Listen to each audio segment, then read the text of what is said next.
On va regarder ensemble une petite étude de suite arithmético-géométrique. Donc tu sais que dans le chapitre des suites numériques en première, on te demande de savoir travailler avec des suites arithmétiques, on te demande de savoir travailler avec des suites géométriques, et on te demande aussi de savoir mettre les deux suites en commun pour étudier ce qu'on appelle des suites arithmético-géométriques, qui est un mélange des deux en fait. On va bosser sur cet exo, donc comme d'hab, tu fais la lecture par toi-même de l'énoncé, tu essaies de le faire par toi-même, surtout c'est important, et puis après tu regardes un peu comment je résous les questions les unes après les autres. Allez, c'est parti. En janvier 2015, Dominique a versé 10 000 euros sur un compte épargne rémunéré à un taux annuel de 2%. Ça veut dire que chaque année, tu as des intérêts de 2%. 2% de la somme que tu as sur ton compte. Les intérêts que rapporte cette épargne sont calculés chaque 1er janvier. Et le 2 janvier, Dominique retire 50 euros. Donc elle enlève 50 euros de son compte épargne. On va noter CN, le capital acquis en janvier 2015. Donc en considérant quand on lit ça que c'est le capital acquis au mois de janvier. Donc avec les intérêts de l'année d'avant, moins les 50 euros qu'elle a retirés. Question 1, déterminer C0, C1 et C2. Donc on va faire ça. C'est parti, hop. Donc C0, C1 et C2. Alors C0, c'est ce qu'elle met au tout début. C0, ça vaut 10 000. Ok, ici, je peux même te préciser qu'on est en janvier 2015, puisqu'on me dit que CN, c'est le capital acquis en janvier 2015 plus N. Ok, donc C0, c'est en 2015 plus 0, donc en 2015. Ensuite, C1, il se passe quoi en janvier 2016, du coup, C1. Là, je vais noter ça comme ça. Donc, quand N égale 1, je suis en 2016. Et donc C1, c'est quoi? Bah, j'ai acquis 2% de plus du capital que j'avais l'année d'avant. Donc des 10 000 euros de C0 en fait. Donc j'ai C0 plus 2% de C0. Okay, donc je cumule 2% du capital que j'ai, le capital C0.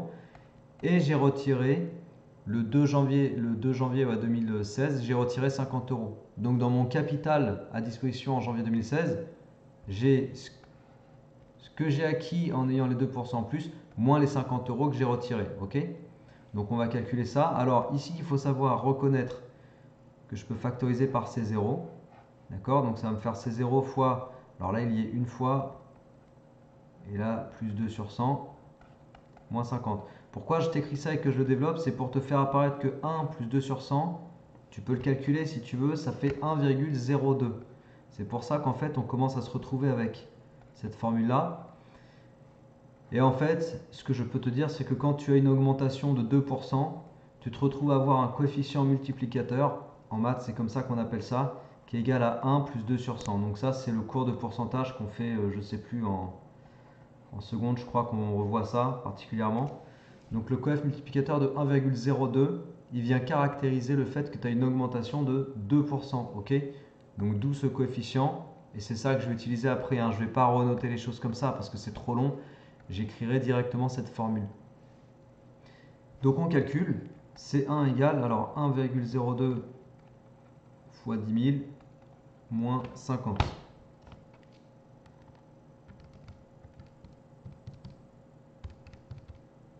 Ça fait 10 150.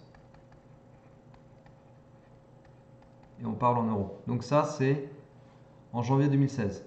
Ensuite quand n égale 2, on est en 2017. En 2017, la somme, bah, c'est 2% de plus de ce que j'avais en 2016, moins les 50 euros que j'ai retirés le 2 janvier 2017. Okay, donc pareil, 1,02 fois les 10 150 du coup. La somme que j'ai trouvée précédemment là, 10 150, moins 50. Ça fait 10 303 euros. Ok, ça c'est C2.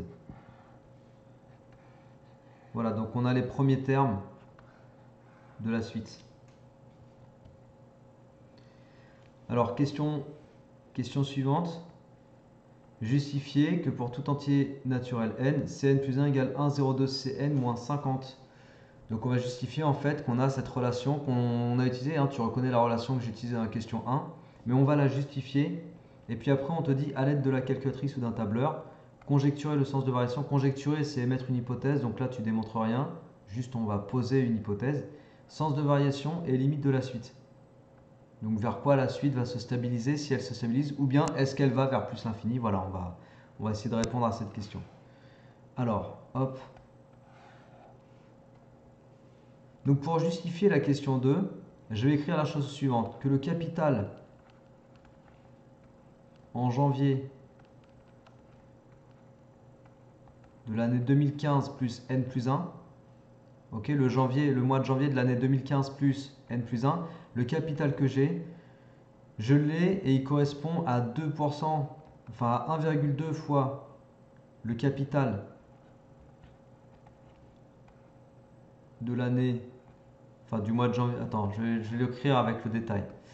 Le capital du mois de janvier 2015 plus n plus 1, c'est le capital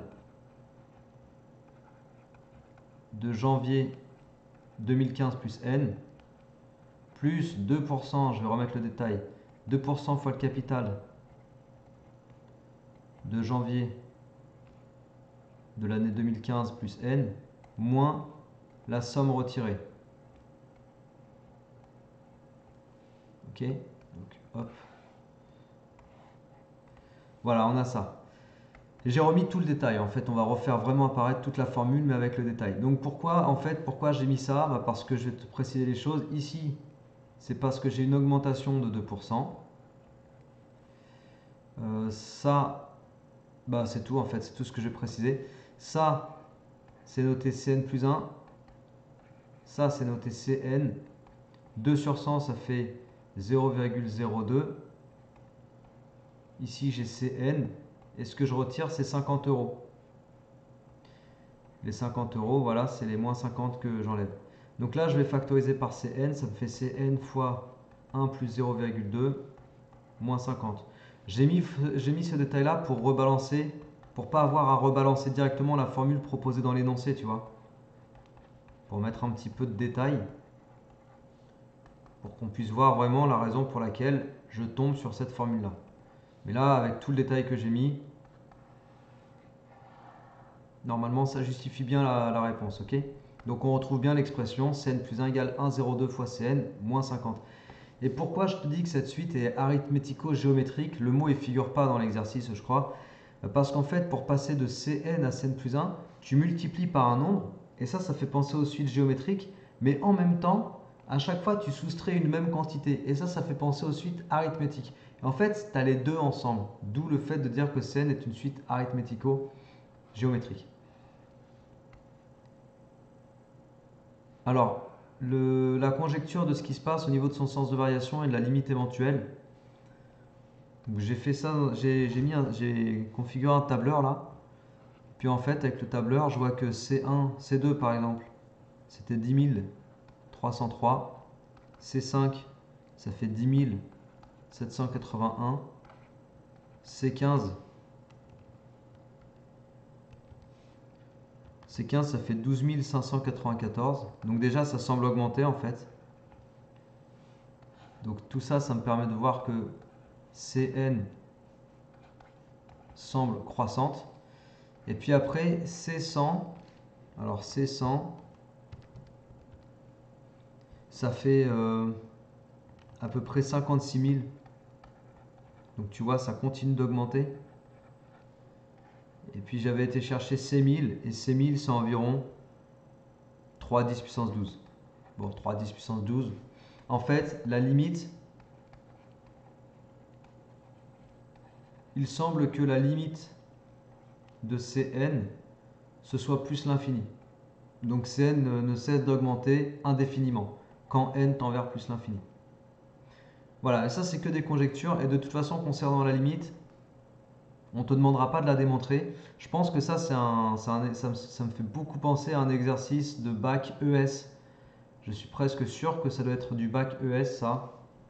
Ça ressemble beaucoup aux exos qu'on fait en terminale ES, en maths, sur les suites.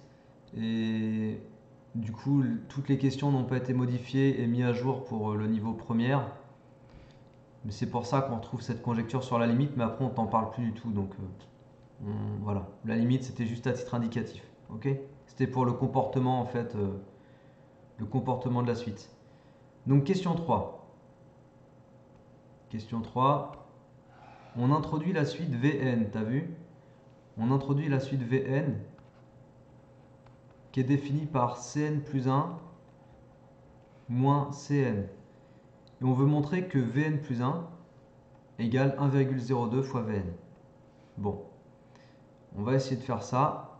Donc pour démontrer un truc sur Vn plus 1, on va partir de Vn plus 1. Et Vn plus 1, c'est quoi? Vn plus 1, c'est Cn plus 2 moins Cn plus 1. Tu vois?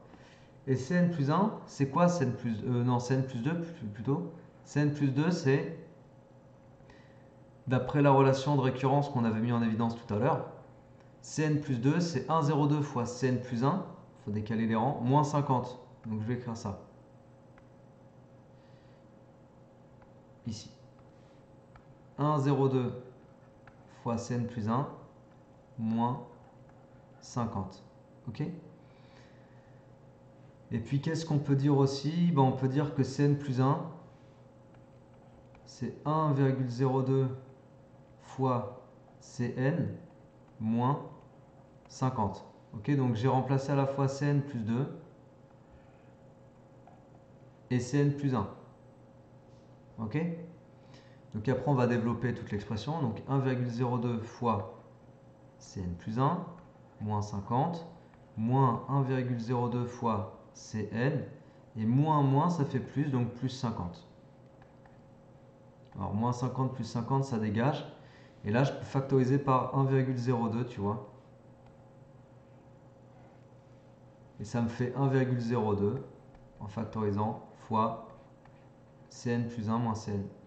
Et ça tombe bien, Cn plus 1 moins Cn, c'est quoi? C'est Vn. Tout va bien. On retrouve ce qu'il faut prouver. Tu as Vn plus 1 qui est égal à 1,02 fois Vn. On a ça.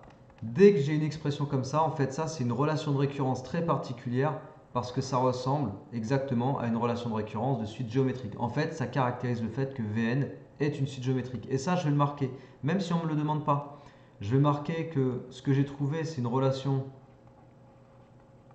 de récurrence de suite géométrique. Donc, ça me permet de conclure que Vn est une suite géométrique, tu vois. La suite Vn est une suite géométrique, SG, suite géométrique. Je précise sa raison. Sa raison, c'est le coefficient qui apparaît, le 1,02. Les raisons des suites géométriques, on les note Q. Donc de raison Q égale 1,02.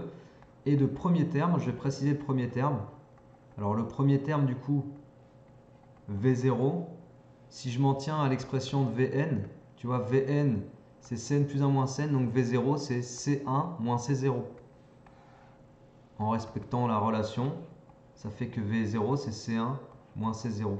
Alors C1, je ne sais plus combien c'était, C1, c'était 10 150. Et C0, c'était 10 000. Du coup, ça te fait 150. V0 égale 150. Ok? Donc V0 égale 150. Alors je vais réécrire tout ça. Donc Vn, suite géométrique. Sa raison, c'est 1,02. Son premier terme, c'est 150. Et même sans qu'on me le demande, je vais utiliser la formule de cours, tu sais, Vn égale V0 fois Q puissance n. Bah ouais, puisque c'est une suite géométrique, j'utilise ce que j'ai à disposition. Ça, je le fais au brouillon à la limite, tu vois. Puisque on ne me l'a pas encore demandé, je le mets au brouillon. Et puis comme ça, si jamais on me le demande, je le dégaine et puis je l'utilise.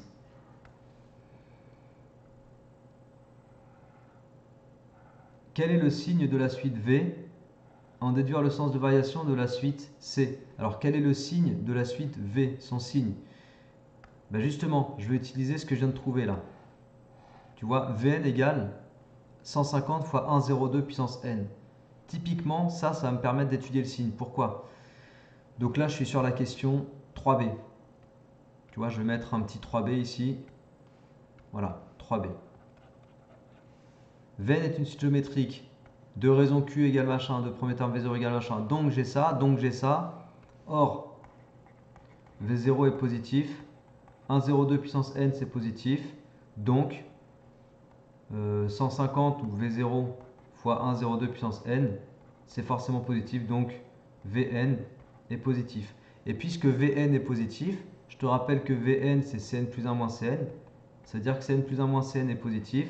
Et puisque Cn plus 1 moins Cn est positif, Cn plus 1 est plus grand que Cn. Et donc la suite, Cn est croissante. Voilà, et on a démontré la conjecture qu'on avait posée tout à l'heure dans la question 2.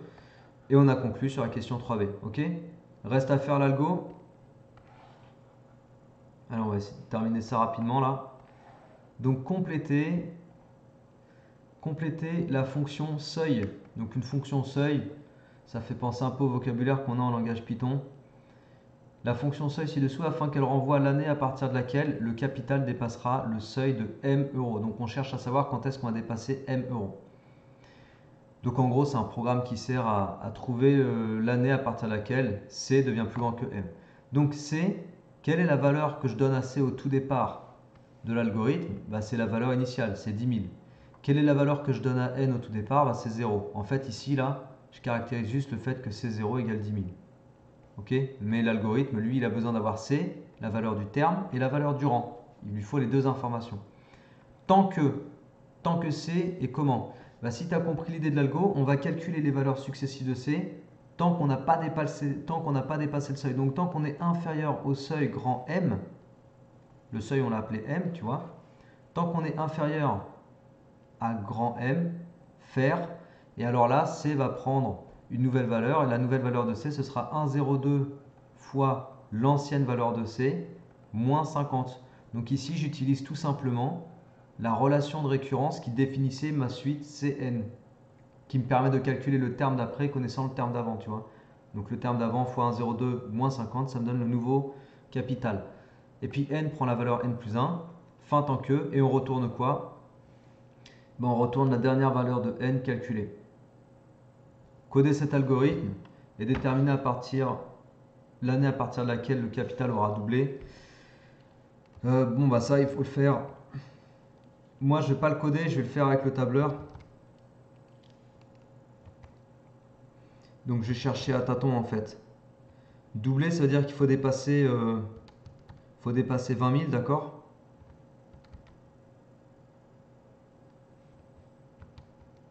Je vais te dire un peu ce que je vais trouver. Ok. Donc en fait, avec un tableur, je trouve que C42, ça fait 19 729. Et ça, c'est inférieur à 20 000. Alors 20 000, pourquoi 20 000? Parce que 20 000, c'est 10 000 fois 2. Donc capital initial multiplié par 2, ça veut dire que j'ai doublé, d'accord? Et puis C43, ça te fait 20 074. Donc là, tu as dépassé 20 000. Donc en gros, c'est... Ah ouais, n égale 43. Ouais, je vois un truc là, en fait. Là, on va pas retourner n, on va retourner dans l'algorithme 2015 plus n. Comme ça, l'algo, il retourne vraiment l'année. Parce que tout à l'heure, je retournais juste le rang, en fait. Mais si je retourne 2015 plus n, ça m'en renverra l'année à partir de laquelle le capital devient supérieur à 20 000. Donc ça fait 2058. Voilà pour la réponse. En 2058, le capital aura doublé. Ok, voilà, c'est tout pour cet exo. J'espère qu'il t'a plu, j'espère que tu as appris des trucs. Si c'est le cas, n'hésite pas à partager, diffuser cette vidéo autour de toi. Comme d'hab, aussi à t'abonner à ma chaîne si tu n'es pas encore abonné. Voilà, sinon travaille bien, motive-toi bien. N'oublie pas qu'il faut comprendre et pas juste recopier. C'est important de comprendre par soi-même, sinon ça ne sert à rien. Donc tant que tu n'as pas compris cet exo, refais-le plusieurs fois. Ok? Allez, bonne motivation à toi et à la prochaine. Ciao!